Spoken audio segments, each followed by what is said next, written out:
Welcome back to हमारे YouTube channel में रूपेश की हिंदी कहानियां में मतलब AR हिंदी कहानियां ऑफिशियल में स्वागत है आप सभी का है।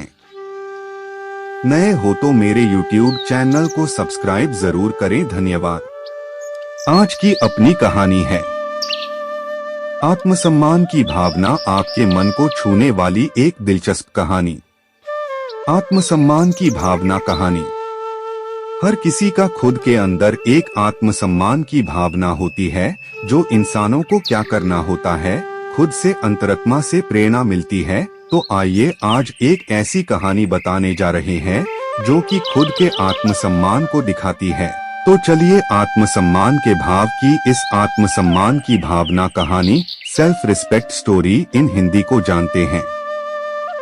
रामू बहुत ही गरीब लड़का था। उसके माता पिता की पूरी जिंदगी हमेशा गरीबी में ही बीती, जिसके चलते रामू की पढ़ाई लिखाई नहीं हो पाई। रामू के माँ बाप बहुत ही बूढ़े और गरीबी से लाचार थे, जिसके चलते रामू अपने माँ बाप की आर्थिक सहायता के लिए वह शहर के एक सड़क के किनारे जूते पॉलिश किया करता था, जिससे उसकी थोड़ी बहुत ही आमदनी हो जाती है, जिसके चलते उन कमाए पैसे से रामू का घर चलता था।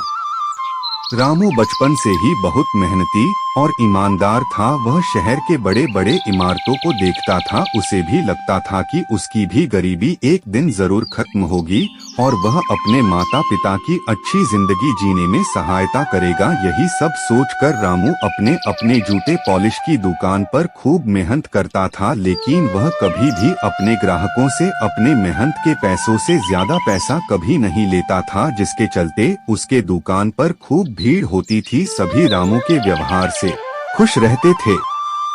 एक दिन की बात है, रोज की तरह आज भी रामू अपने घर से अपने दुकान के लिए जल्दी से निकल गया और फिर अपना दुकान खोलकर ग्राहकों की प्रतीक्षा करने लगा। इसी बीच उसके दुकान के पास एक बड़ी सी गाड़ी आकर रुकी और उस गाड़ी में से एक कोट वाले साहब निकले, जो कि रोज की तरह अपने ऑफिस जा रहे थे। सो उन्होंने रामू के पास बोला कि मेरे जूते खूब अच्छे से चमका दो, क्योंकि आज हमारे कंपनी में बहुत बड़ी मीटिंग है।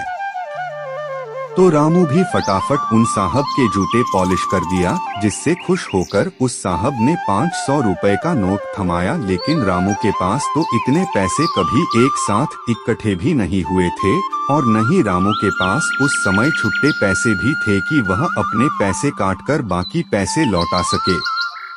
तो यह बात रामू उस साहब से बताया कि उसके पास तो छुट्टे पैसे नहीं है।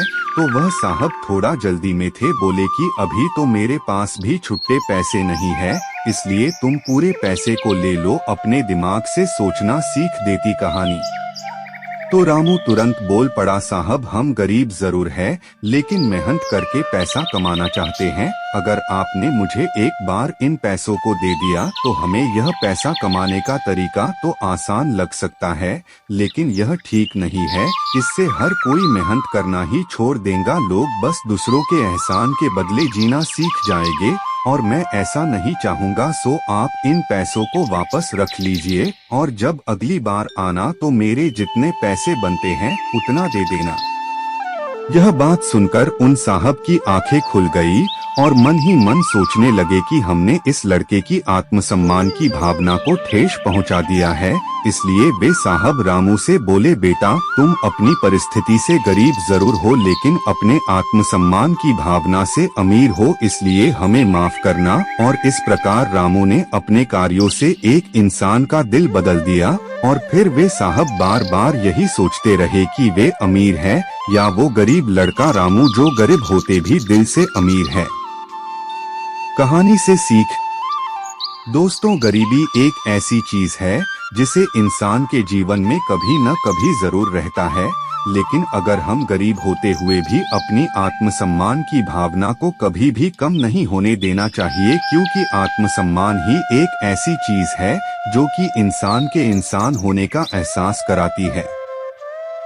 हो सकता था रामू अपनी गरीबी की परवाह करते हुए साहब के दिए हुए पैसों को ले लेता, लेकिन अगर वह उन पैसों को एक बार ले लेता तो जिंदगी भर उसे उस साहब के एहसान तले रहना पड़ता।